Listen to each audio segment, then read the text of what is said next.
Morning friends, how are you? कैसे हैं आप सब लोग? आइए सभी अच्छे होंगे, मज़े में होंगे और स्वस्थ होंगे। बीएड सेकंड पेपर और फर्स्ट सेमेस्टर पार्ट 1 आज से हम लोग शुरू करने जा रहे हैं और इसमें भी हम लोग नियर अबाउट 30 क्वेश्चंस करेंगे। लॉन्ग भी हैं और शॉर्ट भी हैं। कई बार क्या होता है, लॉन्ग को शॉर्ट में, शॉर्ट को लॉन्ग में दे दिया जाता है, बट आपको क्या करना है, वर्ड्स देखने हैं अपने कि उसकी वर्ड लिमिटेशंस क्या है, उसी को देखते हुए आपको आंसर लिखने हैं। ठीक है, तो फर्स्ट क्वेश्चन हमारा, व्यक्तिक भिन्नता का शिक्षा में महत्व बताइए। या फिर शैक्षिक निहितार्थ आ जाएगा तो भी वही आंसर होगा। तो इसको पॉइंट के थ्रू देख लेते हैं हम लोग। फर्स्ट है हमारा, शिक्षा के उद्देश्य निर्धारण में प्रत्येक छात्र की अंतर्निहित क्षमताओं और संभावनाओं को अधिकतम विकसित करना शिक्षा का लक्ष्य होना चाहिए। उद्देश्य केवल ज्ञान तक सीमित न होकर भावनात्मक, क्रियात्मक और सामाजिक क्षेत्रों को भी समाहित करते हैं, जिससे प्रत्येक छात्र के व्यक्तित्व का सर्वांगीण विकास हो सके। ठीक है, ये शिक्षा के उद्देश्य है। अब शिक्षा की पाठ्यचर्या के निर्माण में एक समान पाठ्यक्रम सभी छात्रों की विविध रुचियों और आवश्यकताओं को पूरा नहीं कर सकता। ठीक है, क्योंकि बच्चे क्या होते हैं, अलग अलग होते हैं और सबका आईक्यू लेवल भी अलग अलग होता है, तो उसी के अकॉर्डिंग तैयार करना पड़ता है। ठीक है, फिर से देखते हैं। एक समान पाठ्यक्रम सभी छात्रों की विविध रुचियों और आवश्यकताओं को पूरा नहीं कर सकता। पाठ्यचर्या को लचीला, बहुमुखी और जीवन से जुड़ा होना चाहिए। इसमें मूल विषयों के साथ साथ ऐच्छिक विषयों और सह पाठ्यक्रम गतिविधियों का प्रावधान होना चाहिए, ताकि छात्र अपनी रुचि और योग्यता के अनुसार चुनाव कर सकें। छात्रों का वर्गीकरण एवं समूहीकरण। सीखने की गति में भिन्नता के कारण एक ही कक्षा में सभी को एक साथ पढ़ाना कठिन होता है। छात्रों को उनकी बुद्धिलब्धि या उपलब्धि के आधार पर सजातीय समूहों में अस्थायी रूप से वर्गीकृत किया जा सकता है, जैसे प्रतिभाशाली, औसत, धीमे सीखने वाले। इससे शिक्षक प्रत्येक समूह की गति और स्तर के अनुसार शिक्षण को समायोजित कर पाते हैं। ये चीज़ें आई थिंक मुझे लग रहा है ट्यूशन क्लासेस में ज़्यादा दे रहती हैं। 1 घंटे में सब कंप्लीट। वाह। शिक्षण विधियों के चयन में छात्र अलग अलग शैलियों, जैसे देखकर, सुनकर, करके से बेहतर सीखते हैं। ठीक है ना। शिक्षक को विविध शिक्षणों विधियों जैसे व्याख्यान विधि, प्रोजेक्ट विधि, समूह चर्चा, वाद विवाद, भूमिका निर्वाह का प्रयोग करना चाहिए। यानी कि बच्चों को ये बताना है, कभी जैसे नाटक वगैरह कुछ करवा दिया, कभी डिबेट करवा दी, ठीक है, कभी कुछ दिखा दिया देख के कि बच्चा समझ जाए, तो ये सारी चीज़ें टीचर्स को करना चाहिए। शिक्षण साधनों के चयन में अमूर्त विचारों को समझने में छात्रों को अलग अलग स्तर की सहायता की आवश्यकता होती है। शिक्षण सहायक सामग्री में विविधता होनी चाहिए। इसमें श्रव्य यानी कि सुनकर, दृश्य मीन्स देखकर, अदृश्य श्रव्य साधनों के साथ साथ मॉडल, चार्ट और डिजिटल उपकरण शामिल हो, जो सभी संवेदी अंगों को सक्रिय कर सके।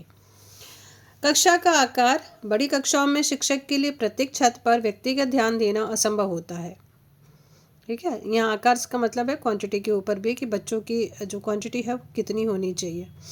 ठीक है, 30:1 है, यानी कि 30 बच्चों पे 1 टीचर, लेकिन ऐसा हो नहीं पाता है। हाँ, बहुत सारे बच्चे एक ही क्लास में होते हैं और सही बात है, फिर टीचर उस पर ध्यान नहीं दे पाता है। कक्षा का आकार छोटा, प्रबंधन योग्य होना चाहिए। इससे शिक्षक प्रत्येक छात्र की व्यक्तिगत समस्या को पहचान कर उनका तुरंत समाधान कर सकता है। गृह कार्य की मात्रा ज्ञात करने में सभी छात्रों को समान गृह कार्य देना मंदबुद्धि छात्रों के लिए बोझ और प्रतिभाशाली छात्रों के लिए अरुचिकर होता है। ठीक है, जो मंदबुद्धि वाले होंगे उनके लिए हो, क्योंकि वो कर नहीं पाएंगे। जो प्रतिभाशाली होंगे वो एडवांस करके छोड़ देंगे, उन्हें फिर कुछ ना कुछ चाहिए करने के लिए। गृह कार्य की मात्रा और कठिनाई का स्तर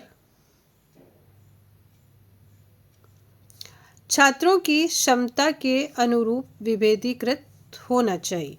जैसे बच्चे हैं उसी के अनुसार उनको होमवर्क दिया जाना चाहिए। व्यक्तिगत सहायता यानी उपचारात्मक शिक्षण। यदि किसी छात्र में सीखने की कोई विशिष्ट कमी या कठिनाई है तो उसे तत्काल सहायता की आवश्यकता होती है। विद्यालय में उपचारात्मक शिक्षण की व्यवस्था होनी चाहिए, यानी कि जो बच्चा प्रॉब्लम है उसको एडवांस सॉल्व किया जाए।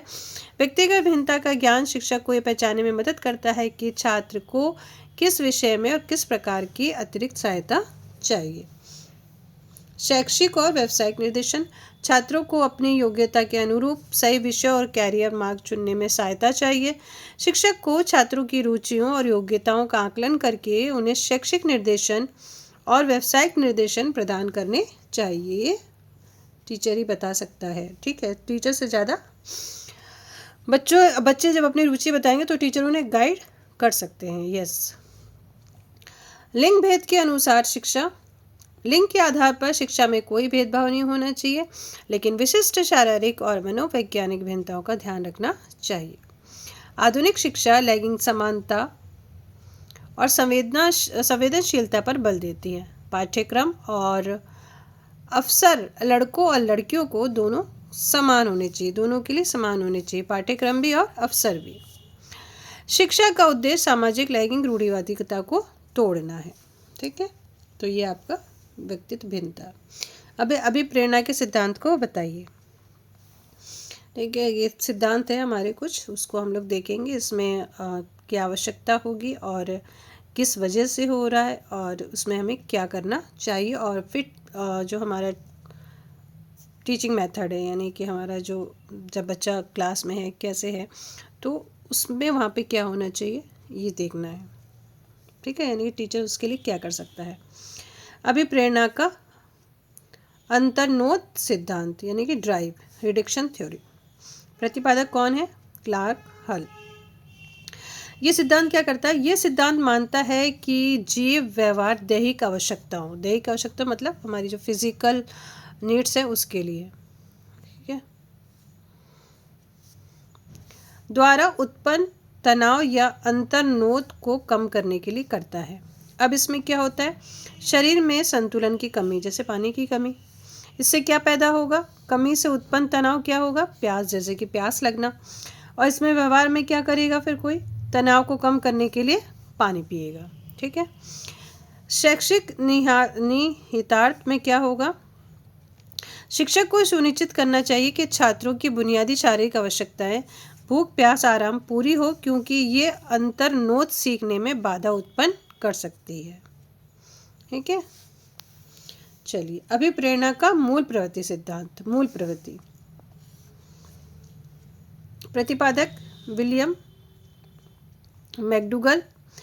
इस सिद्धांत के अनुसार मनुष्य का अधिकांश व्यवहार जन्मजात, अपरिवर्तनीय और उद्देश्यपूर्ण मूल प्रवृत्तियों द्वारा संचालित होता है। प्रत्येक मूल प्रवृत्ति में एक विशिष्ट संवेग से जुड़ी होती है, जैसे पलायन, ठीक है, कोई नई चीज़ समझ रहा है तो बच्चा उससे क्या कर रहा है? भाग रहा है, ठीक है, या उससे डर रहा है। किसी बच्चे में क्या है? कोई क्यूरियोसिटी है, जिज्ञासा है, और किसी बच्चे को आश्चर्य है और वो उस चीज़ को भी करना चाहता है, ठीक है। इसमें क्या है? शिक्षक को छात्रों की मूल प्रवृत्तियों जैसे जिज्ञासा, रचनात्मक को पहचानना चाहिए और उन्हें सही दिशा में मोड़ना चाहिए, ताकि वो सकारात्मक शैक्षिक परिवर्तन, व्यवहार में परिवर्तन हो सके। मनोविश्लेषणात्मक सिद्धांत, सिगमंड फ्रायड के अनुसार मानव व्यवहार मुख्य रूप से अचेतन मन में दबी हुई मूलभूत इच्छाओं, संघर्षों और आवेगों द्वारा प्रेरित होती है। मूल प्रतिक्रिया सृजनात्मक ऊर्जा से प्रेरित, और मृत्यु मूल प्रवृत्ति क्या है? आक्रामकता और विनाश की ओर, ठीक है। जीवन में मूल्य क्या होगा? कि वो नई नई चीज़ों का क्रिएशन करेगा, और मृत्यु में क्या होगा? कि वो विनाश की ओर जाएगा। और इसका क्या है? एड यानी कि सुख के सिद्धांत पर कार्य करना। शिक्षक को छात्रों के अचेतन संघर्षों को समझने का प्रयास करना चाहिए, विशेषकर व्यवहारिक समस्याओं को। खेल और कला जैसी गतिविधियां अवांछनीय आवेगों को सकारात्मक दिशा देने में सहायक है। ये देखिए, अचेतन संघर्षों, ठीक है, ये आप अभी जो केस चल रहा है, ये बच्ची का मायरा वाला जो बार बार स्कूल नहीं जाना चाहती, उस क्या था? वो अचेतन संघर्ष था। उसके दिमाग में बहुत सारी चीज़ें थी, बहुत छोटी बच्ची थी और उसके दिमाग में ये सब चल रहा था, ठीक है। बार बार वो स्कूल नहीं जाना चाहती, टीचर से भी बात कर रही थी, टीचर पेरेंट्स से बात कर रहे थे, लेकिन उस बच्चे के मन में आखिर चल क्या रहा है ये किसी ने समझने की कोशिश नहीं की। लास्ट में उसने अपने आप को ही हटा दिया। बहुत छोटी बच्ची, बहुत ही छोटी बच्ची। मूरे का अभिप्रेरणा सिद्धांत, हेनरी मूरे ने आवश्यकताओं की एक विस्तृत सूची दी जिसे उन्होंने मनोजात आवश्यकताएं कहा। ठीक है, मनोजात मतलब जो मन में आती हैं वो चीज़ें। ये आवश्यकताएं वातावरण के दबाव, ठीक है, दबाव में आ गई, अंत्यक्रिया के व्यवहार को प्रेरित करती है। वातावरण के दबाव की अंत्यक्रिया व्यवहार को प्रेरित करती है। मुख्य आवश्यकताएं क्या, जैसे किसी ने उपलब्धि हो गई, प्रभुत्व हो गया, संबद्धता हो गई, स्वायत्ता आदि। इसमें क्या चाहिए, शिक्षक को प्रत्येक छात्र की प्रमुख मनोजात आवश्यकताओं को समझना चाहिए। मनोजात उसके मन में चल क्या रहा है, ठीक है, क्या चीज़ है ये। उदाहरण के लिए जिस छात्र में उच्च उपलब्धि की आवश्यकता है तो उसे चुनौतीपूर्ण कार्य देने की, जो बच्चा जैसा है उसको उसके अकॉर्डिंग वर्क देना चाहिए। उद्दीपन व्यवहार कौन है इसके, पावलोव, स्किनर और थॉर्नडाइक। इस सिद्धांत के अनुसार अभिप्रेरणा मुख्य रूप से बाह्य उद्दीपकों और उनके कारण होने वाली अनुक्रियाओं के संबंध पर निर्भर करती है। जैसे कि पुरस्कार दे दिया, व्यवहार को दोहराने के लिए प्रेरक माना जाता है कि जब पुरस्कार देंगे, अच्छा काम करेगा कोई बच्चा तो उसको पुरस्कार देंगे तो वो बार बार अच्छी चीज़ें करेगा। शिक्षक को सकारात्मक पुनर्बलन जैसे प्रशंसा, अच्छे ग्रेड का उपयोग करके छात्रों को वांछित शैक्षिक व्यवहार जैसे नियमित अध्ययन, कक्षा में भागीदारी के लिए प्रेरित करना चाहिए। अभिप्रेरणा का आंतरिक सिद्धांत। यह सिद्धांत मानता है कि प्रेरणा का स्रोत व्यक्ति के भीतर होता है। ठीक है, मतलब बाहर की जरूरत नहीं, व्यक्ति के अंदर खुद ही होता है। व्यक्ति किसी कार्य को इसलिए करता है क्योंकि वह स्वयं में रोचक, संतोषजनक और आनंददायक होता है। जैसे जिज्ञासावश पढ़ना, ठीक है, मतलब अगर अंदर से आपकी कोई इच्छा होगी तो आप उस काम को करोगे। शिक्षक को अब शैक्षिक में क्या हो, शिक्षा में गया, शिक्षक को आंतरिक प्रेरणा को बढ़ावा देना चाहिए। इसके लिए जिज्ञासा आधारित शिक्षण, विषय वस्तु में स्वायत्ता देना और चुनौतीपूर्ण लेकिन प्राय कार्य को सौंपना शामिल है। ठीक है, बच्चों को आप कुछ चीज़ दे दीजिए कि इसको बेटा आपको अपने से ही करना है, तो बच्चा क्या करेगा, उसके अंदर से जिज्ञासा होगी तो वो उसको जरूर कंप्लीट करेगा। निष्पत्ति प्रेरणा का सिद्धांत, ठीक है, डेविड मैकलेंड। यह सिद्धांत उन व्यक्तियों पर ध्यान केंद्रित करता है जो उत्कृष्टता के मानक प्राप्त करने के लिए प्रेरित होते हैं। इनमें उच्च निष्पत्ति प्रेरणा होती है। ठीक है, अचीवमेंट मोटिवेशन थ्योरी है इसमें। वे मध्यम जोखिम लेना पसंद करते हैं, परिणाम पर व्यक्तिगत जिम्मेदारी लेते हैं। यानी कि ऐसे लोग, ऐसे बच्चे जो कहते हैं नहीं मैं इस काम को कर सकता हूँ या कर सकती हूँ, और अगर काम कोई गलत या सही भी हो जाए तो वो खुद कहते हैं कि नहीं ये मेरी वजह से हुआ, ये मेरा जो भी कुछ है, और तत्काल प्रतिक्रिया चाहते हैं। शिक्षक को छात्रों में उच्च लक्ष्य निर्धारित करने के लिए और आत्म सुधार की भावना विकसित करनी चाहिए। ऐसी गतिविधियां देनी चाहिए जहाँ सफलता का श्रेय प्रयास को दिया जाना चाहिए कि मैंने कोशिश की और ये काम हो गया। मैस्लो का आवश्यकता पदानुक्रम सिद्धांत। अब्राहम मास्लो, यह सबसे लोकप्रिय सिद्धांत है। मास्लो के अनुसार मनुष्य की आवश्यकताएं एक पदानुक्रम में व्यवस्थित होती हैं। जब निचले स्तर की आवश्यकताएं पूरी होती है तभी उच्च स्तर की आवश्यकताएं जैसे सीखने की इच्छा प्रभावी होती है। तो क्या है, दैहिक सुरक्षा, सामाजिक सम्मान और आत्मसिद्धि। ठीक है, यानी कि अब इसको अच्छा रुक जाइए। शिक्षक को यह सुनिश्चित करना चाहिए कि छात्रों की बुनियादी आवश्यकताएं, सुरक्षा और सामाजिक जुड़ाव पूरी हो, तभी वे उच्च स्तर की प्रेरणा, ज्ञान, सम्मान और आत्मसिद्धि के लिए तैयार हो सकेंगे। ठीक है, यहाँ पे इसका ये पिरामिड बना दिया गया है। ये शारीरिक आवश्यकताएं इसकी है ना, ब्रीथिंग, फूड, सेक्स, स्लीप और एक्सरेशन। फिर ये कि उसको क्या है, सेफ्टी और सिक्योरिटी मिल रही सोसाइटी से। फिर इसको क्या है, लव और लोगों के प्रति चाहत आ रही, और उसके बाद इसका आत्मसम्मान बढ़ रहा है। तो ये इसका पिरामिड के अनुकूल है। अब आते हैं हम लोग हमारा क्वेश्चन नंबर 3। विद्यार्थियों को अभिप्रेरित करने के लिए विभिन्न तकनीकों का संक्षेप में वर्णन कीजिए। 2019, 2020 और 23 विद्यार्थियों को अभिप्रेरित करने की विभिन्न प्रविधियां समझाइए। अभिप्रेरणा से आप क्या समझते हैं, एक अध्यापक के रूप में अपने विद्यार्थियों को भी प्रेरित कैसे करेंगे। ये 2021 का ये अभिप्रेरणा का बार बार आ रहा है आपका। ठीक है, आई थिंक 2024 में भी आया है ये अभिप्रेरणा। ठीक है, पहले अभिप्रेरणा से अभिप्राय समझ लेते हैं हम लोग, फिर उसके बाद कौन कौन सी प्रविधियां करेंगे वो देख लेंगे। चलिए, अभिप्रेरणा वह आंतरिक शक्ति या प्रक्रिया है जो किसी व्यक्ति के व्यवहार को आरंभ करती है, उसे एक विशिष्ट दिशा देती है और उसे लक्ष्य प्राप्त होने तक बनाए रखती है। यह क्यों का जवाब देती है कि हम कोई कार्य क्यों करते हैं, क्यों कर रहे हैं हम काम। ये अभिप्रेरणा लैटिन शब्द मॉरवेयर से लिया गया है, जिसका अर्थ है चलना या गति करना। गुड के अनुसार कोई एक डेफिनेशन लर्न कर लीजिएगा, ठीक है। गुड के अनुसार अभिप्रेरणा किसी कार्य को आरंभ करने, जारी करने और नियंत्रित करने की प्रवृत्ति है।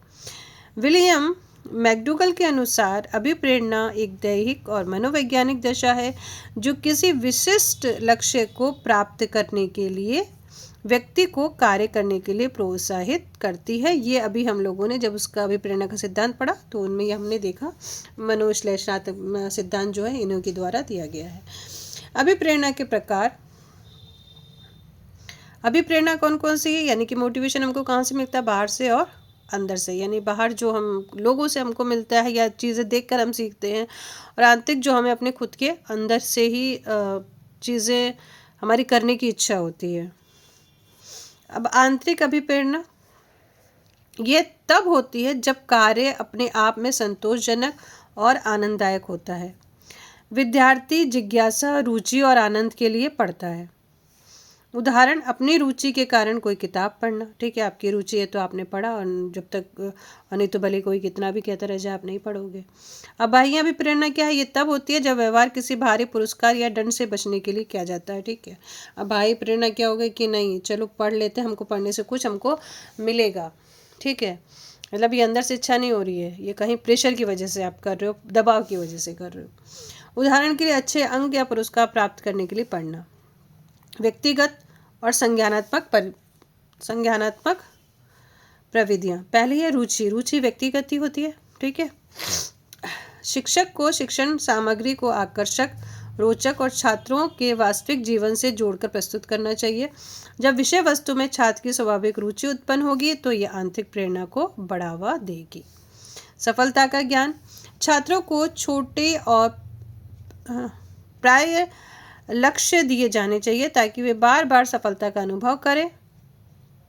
सफलता का अनुभव उनके आत्मसम्मान को बढ़ाता है और उन्हें आगे के प्रयास के लिए प्रेरित करता है, ठीक है ना। परिणाम का ज्ञान, छात्रों को उनके कार्य और प्रयासों के बारे में तत्काल और स्पष्ट प्रतिक्रिया दी जानी चाहिए। उन्हें यह जानने का अवसर मिलना चाहिए कि उन्होंने कहाँ अच्छा किया और कहाँ सुधार की आवश्यकता है। ये आत्म मूल्यांकन और अगले चरण की प्रेरणा के लिए महत्वपूर्ण है। उचित दृष्टिकोण का विकास, शिक्षक को छात्रों में सकारात्मक दृष्टिकोण विकसित करना चाहिए कि असफलता अंतिम नहीं है, ठीक है। कभी कभी होता है बच्चे क्या हो जाते हैं, फेल हो जाते हैं, तो वो आगे कोई चीज़ को सुधारना ही नहीं चाहते, उनको लगता है चीज़ें यहीं पे ख़त्म हो गई है। तो शिक्षक को क्या चाहिए, शिक्षक को छात्रों में सकारात्मक दृष्टिकोण विकसित करना चाहिए कि असफलता अंतिम नहीं है बल्कि सुधार का अवसर है। उन्हें ये सीखना चाहिए कि योग्यता से अधिक प्रयास मायने रखता है। अब है नवीनता। कक्षा शिक्षण में एक ही विधि के निरस्तर से बचना चाहिए, ठीक है, यानी कि कोई भी जो प्रयोग है उसे कई तरीके से करने चाहिए। शिक्षण विधियों और सामग्रियों में नवीनता जैसे नए प्रयोग, तकनीकी, भारी दौरे बनाए रखने के लिए छात्रों की जिज्ञासा बनी रहती है। कभी कभी बच्चों को फील्ड में भी ले जाना चाहिए, ठीक है, उनसे फील्ड वर्क भी करवाना चाहिए। आकांक्षा का स्तर, छात्रों को उनके सामर्थ्य के अनुरूप चुनौतीपूर्ण लेकिन प्रायः लक्ष्य निर्धारित करने में सहायता करें। बहुत ऊंचा लक्ष्य निराशा पैदा करता है जबकि बहुत आसान लक्ष्य अरुचि। तो लक्ष्य कैसा होना चाहिए, ठीक है, सामर्थ्य के अनुरूप चुनौतीपूर्ण, ऐसा कि वो उसको पूरा कर पाए तो उन्हें खुशी मिलेगी। ऐसा भी ना हो कि वो ना कर पाए और ऐसा भी ना दे कि वो एडवांस कर ले, ठीक है। नए ज्ञान को पूर्व ज्ञान से संबंधित करना, नई विषय वस्तु को छात्र के पहले सीखे गए ज्ञान से जोड़ना उन्हें ये सीखने में अर्थ खोजने में मदद करता है जिससे वो प्रेरित होते हैं। लक्ष्य निर्धारण, छात्रों को विशिष्ट मापन योग्य समयबद्ध लक्ष्य निर्धारित करने के लिए प्रशिक्षित करें। स्वयं द्वारा निर्धारित लक्ष्य अधिक शक्तिशाली प्रेरक होते हैं। चलिए, सामाजिक और वातावरणीय प्रवृत्तियाँ, ये हमारे चारों तरफ के मतलब बाहर की चीज़ें हैं, है ना। प्रतिद्वंदिता, कंपटीशन, स्वस्थ और नियंत्रित प्रतिद्वंदिता का उपयोग किया जाना चाहिए। व्यक्तिगत प्रदर्शन को बेहतर बनाने के लिए स्वयं के पिछले रिकॉर्ड से प्रतिस्पर्धा या समूह के बीच रचनात्मक प्रतिस्पर्धा को प्रोत्साहित किया जाना चाहिए। सामूहिक कार्य यानी कि ग्रुप वर्क। सहकारी शिक्षण और सामूहिक परियोजना छात्रों में संबद्धता की आवश्यकता को पूरा करती है। मास्लो का सिद्धांत यह छात्रों को एक दूसरे की मदद करने और सीखने के लिए प्रेरित करता है। प्रशंसा और निंदा। प्रशंसा मतलब सकारात्मक, निंदा नकारात्मक से भी अधिक प्रभावशाली होती है। प्रशंसा सार्वजनिक रूप से करनी चाहिए, जबकि निंदा जब आवश्यक हो निजी तौर पर, ठीक है, सबके सामने निंदा नहीं करनी चाहिए। और हमेशा व्यवहार की होनी चाहिए, न कि छात्र के व्यक्तित्व की। यानी कि जब उसको बात करो पर्सनल लेके ना करो बच्चों से, ठीक है, सबका एक कोई एग्जाम्पल देके ही उसको समझाओ। निंदा का मतलब ये नहीं कि उसकी बुराई करना, उसको ये बताना कि उसकी कहाँ पे मिस्टेक हुई है, उसको सही करना। पुरस्कार जैसे प्रमाण पत्र या छोटे उपहार सीखने के लिए एक आरंभिक प्रेरणा प्रदान कर सकते हैं। जैसे कि बच्चे करते हैं तो उन्हें एक सर्टिफिकेट वगैरह दे दिया जाए, ठीक है, कुछ कोई एक प्राइज़ वगैरह उनको दे दें।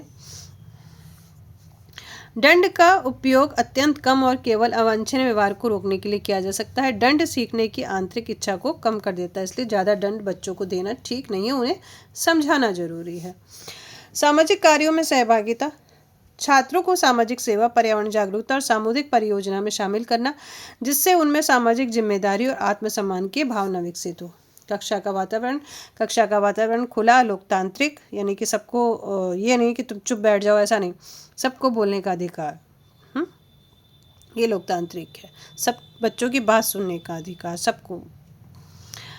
सुरक्षित और सम्मानपूर्ण होना चाहिए, जहाँ छात्र बिना किसी डर के शर्मिंदगी से प्रश्न पूछ सके और अपनी राय व्यक्त कर सके।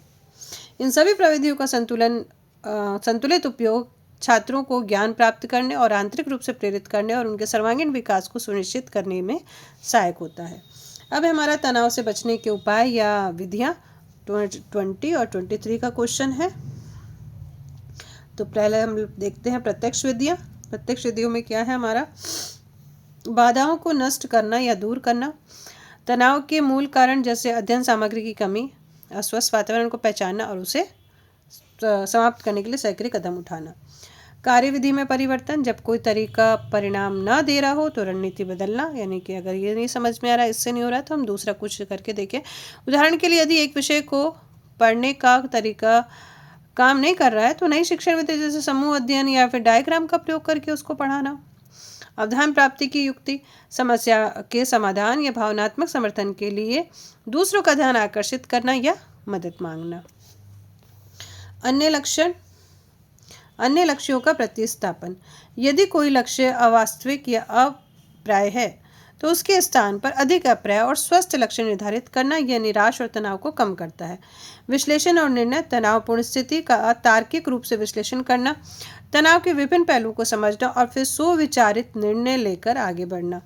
अप्रत्यक्ष विधियाँ, मनोरचनाएं, ठीक है, अप्रत्यक्ष विधियाँ, ये विधियाँ अचेतन रूप से कार्य करती हैं और तनाव को अस्थायी रूप से कम करने के लिए वास्तविकता को विकृत करती हैं। ये विधियाँ अत्यधिक उपयोगी होने पर हानिकारक हो सकती है।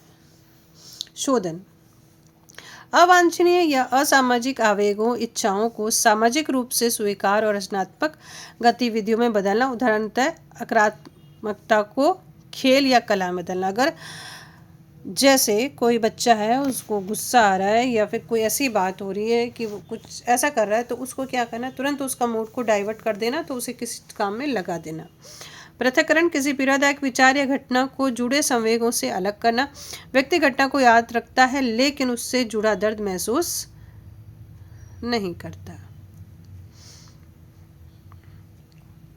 जैसे कोई बात हो गई, हाँ याद तो है लेकिन उसको लेके कोई दिमाग में कोई ऐसी चीज़ नहीं है। प्रतिगमन, तनाव का सामना करने के लिए कम विकसित यानी बचपन जैसी कम परिपक्व व्यवहार की ओर लौटना। तनाव में अंगूठा चूसना या रोना, ठीक है, जैसे बच्चा क्या करता है, जब कोई प्रॉब्लम हो जाती है तो वो रोता है, तो आप क्या करोगे, अगर कोई प्रॉब्लम हो रही है तो आप क्या कर रहे हो, रो रहे हो, तो तनाव थोड़ा क्या हो जा रहा है, कम हो जा रहा है ना। औचित्य स्थापना, अस्वीकार व्यवहार या असफलता के लिए तर्क संगत लेकिन झूठ कारण गणना, जैसे अंगूर खट्टे हैं, लोमड़ी का सिद्धांत, ठीक है। जैसे मान लेते हैं कि आपसे कोई काम नहीं हो रहा है, ठीक है, और आपको बहुत ज़्यादा टेंशन हो रही है, तो टेंशन लेके आप अपने आप को क्या करोगे, संतुष्ट करोगे। संतुष्ट कैसे, जैसे कि लोमड़ी के हाथ में अंगूर नहीं आए थे तो उसने क्या कहा था, अंगूर खट्टे हैं। मान लेते हैं कि जैसे कोई बच्चा है और कोई बच्चा है तो वो ऊपर से कूदने का प्रयास कर रहा है, यानी कि उससे कोई एक्टिविटी कराई जा रही है, तो यहाँ 2 या 3 जंप आप लगाओ, तो बच्चा नहीं लगा पा रहा है ना, बच्चा क्या कर रहा है, तो उसको क्या हो रहा है, तनाव हो रहा है, टेंशन हो रहा है। तो वो अपने आप को कैसे संतुष्ट करेगा, वो अपने आप से ही कोई बात करके उसको संतुष्ट करेगा, अपने तनाव को कम करेगा। ठीक है। निर्भरता, तनावपूर्ण स्थिति में स्वयं समस्या का समाधान न करके दूसरों पर अत्यधिक आश्रित हो जाना, यानी कि आपको तनाव है, ठीक है, सब कुछ है, लेकिन आपको कोई सोल्यूशन नहीं मिल रहा है तो आप दूसरे पे डिपेंड हो गए कि वो आपको कुछ सोल्यूशन बताए। दमन क्या है, असुरक्षा, चिंता या तनाव पैदा करने वाली पीड़ादायक इच्छाओं, विचारों या यादों को अचेतन मन में जबरदस्ती धकेलना, यह सब बुनियादी मनोरचना है।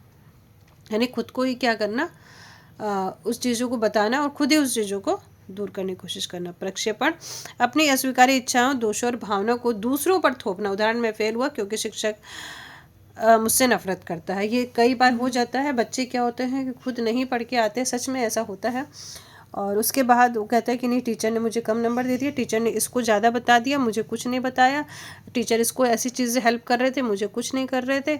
तो ये चीज़ें हो जाती हैं। क्षतिपूर्ति, किसी एक क्षेत्र की कमी को दूसरे क्षेत्र में उत्कृष्टता प्राप्त करके छिपाना या पूरा करना। उदाहरण, पढ़ाई में कमजोर छात्र का खेल में उत्कृष्ट प्रदर्शन करना। ये अच्छी बात है, तो इससे भी क्या, तनाव दूर ही होता है। दिवस अपने वास्तविक में असफल होने पर कल्पनाओं की दुनिया में सफलता और इच्छाओं की पूर्ति करना, जिससे अस्थायी संतुष्टि मिलती है, जिससे भी हमारा तनाव क्या, कम हो जाता है। ठीक है। कभी कभी कोई ऐसी चीज़ होती है कि हाँ, रियल में नहीं हो पाती, लेकिन उसको हम लोग ऐसे सपने में या एक इमेजिन करके उसको कर लेते हैं, तो उससे तनाव दूर होता है। तादात्म्य स्थापित करना, किसी सफल या शक्तिशाली व्यक्ति के गुणों या व्यवहार को अपनाकर अप्रत्यक्ष रूप से अपनी कमी को पूरा करना और आत्मसम्मान बढ़ाना। उदाहरण किसी प्रसिद्ध व्यक्ति के जैसा व्यवहार करना। अब आज का हमारा आई थिंक लास्ट क्वेश्चन होगा, समायोजन से आप क्या समझते हैं, एक सुसमायोजित व्यक्ति की विशेषता का वर्णन करें। तो पहले समायोजन देख लेते हैं, ये लॉन्ग भी हो सकता है और शॉर्ट भी हो सकता है। 19 और 23 का क्वेश्चन है। समायोजन एक निरंतर चलने वाली प्रक्रिया है जिसके द्वारा एक व्यक्ति अपनी आवश्यकताओं, इच्छाओं और लक्ष्यों की संतुष्टि के लिए स्वयं और अपने वातावरण के बीच में संतुलित स्थापित करने का प्रयास करता है, जिसे सामंजस्य, व्यवस्थापन या अनुकूलन भी कहते हैं।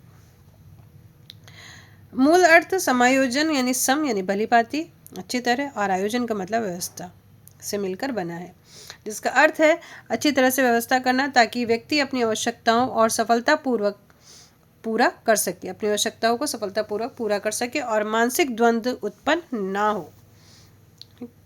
मानसिक द्वंद्व कब उत्पन्न होता है, जब इंसान समायोजन नहीं कर पाता, एडजस्टमेंट नहीं कर पाता है, तब। मनोवैज्ञानिक दृष्टिकोण, मनोविज्ञान में यह परस्पर विरोधी आवश्यकताओं और पर्यावरण बाधाओं को संतुलित करने की एक व्यवहार संबंधी प्रक्रिया है, जिसके द्वारा व्यक्ति परिस्थिति के अनुकूल अपने व्यवहार में परिवर्तन करता है। परिणाम क्या होता है, जब ये प्रक्रिया सफल होती है तो व्यक्ति अपने तथा वातावरण के बीच एक संतोषजनक संबंध बना लेता है। तो इस संतुलित दशा को ही सुसमायोजन कहा जाता है। ऐसे व्यक्ति को सुसमायोजित व्यक्ति कहा जाता है। इस व्यक्ति की विशेषता कैसे क्या क्या होती है, पहला है शारीरिक दृष्टि से समायोजित व्यक्ति, वे शारीरिक रूप से स्वस्थ होता है और अपनी शारीरिक सीमाओं को स्वीकार करता है। वह अपने शरीर की कमियों यदि कोई हो तो उसके लिए हीन भावनाग्रस्त नहीं होता, बल्कि उनका उचित प्रबंधन करता है और अपनी चीज़ों पर ध्यान देता है। वह अपने स्वास्थ्य और पोषण पर ध्यान देता है।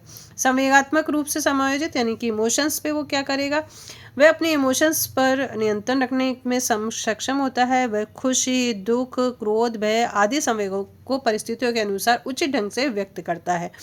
उसमें मानसिक स्थिरता होती है। वह छोटी छोटी बातों पर अत्यधिक तनावग्रस्त नहीं होता। सामाजिक रूप से समायोजित, वह समाज के नियमों, रीति रिवाजों और परंपराओं का सम्मान करता है तथा उनके अनुरूप कार्य करता है। वह दूसरों के प्रति सहनशीलता और सद्भाव रखता है तथा सामाजिक संबंधों को सफलतापूर्वक निभाता है। वह व्यक्ति अपनी आवश्यकताओं की पूर्ति के लिए अन्य लोगों को बाधा नहीं पहुंचाता। व्यवहार में लचीलापन, वह नई परिस्थितियों और परिवर्तनों के अनुसार अपने व्यवहारों और सोच में आसानी से बदलाव लाता है। वह किसी एक ही तरीके पर अड़िग नहीं रहता, बल्कि आवश्यकता अनुसार विभिन्न समाधानों का उपयोग करता है। महत्वाकांक्षा से उचित स्तर, उसकी महत्वाकांक्षाएं न तो बहुत अधिक अवास्तविक होती हैं और न ही बहुत कम, ना तो ज़्यादा सोचता है ना ज़्यादा कम। वह यथार्थवादी लक्ष्य निर्धारित करता है और उन्हें प्राप्त करने के लिए उचित प्रयास करता है। अपने वातावरण संबंधी हालातों से संतुष्टि, वह अपनी उन परिस्थितियों और संसाधनों के साथ संतुष्ट रहता है जो उसके नियंत्रण में नहीं है। ठीक है, कभी कोई चीज़ नहीं मिल रही है तो भी वो कोई परेशानी में नहीं आता, उसमें एडजस्ट कर लेता है। ठीक है, इसलिए उसको समायोजन कहा गया है। वह असंतोषजनक परिस्थितियों को बदलने का प्रयास करता है, लेकिन जहाँ परिवर्तन संभव नहीं होता वहाँ स्वीकृति दिखाता है। वह जीवन में आने वाली समस्याओं और चुनौतियों का डटकर सामना करता है। वह निराशा या भगोड़ेपन के बजाय सकारात्मक दृष्टिकोण या समस्या समाधान कौशल का प्रयोग करता है। ठीक है, नहीं तो कई लोग क्या करते हैं, सुसाइड कर लेते हैं, तो वो नहीं करता है वो। शैक्षिक विशेषताएं, वह शिक्षा के क्षेत्र में अपनी क्षमताओं के अनुरूप सफलता पाता है। वह अपनी सीखने की प्रक्रिया के प्रति उत्सुक और प्रेरित रहता है। वह एकाग्रता और मेहनत से काम करता है। मनोवैज्ञानिक विशेषताएं, उसमें आत्मविश्वास और आत्मसम्मान का उच्च स्तर होता है। वह मानसिक रूप से स्वस्थ होता है और उसमें चिंता, भय और मानसिक द्वंद्व कम होते हैं। ज़्यादा माइंड में कोई चीज़ें नहीं रखता है। वह अपनी शक्ति और कमजोरियों का सही आंकलन कर पाता है।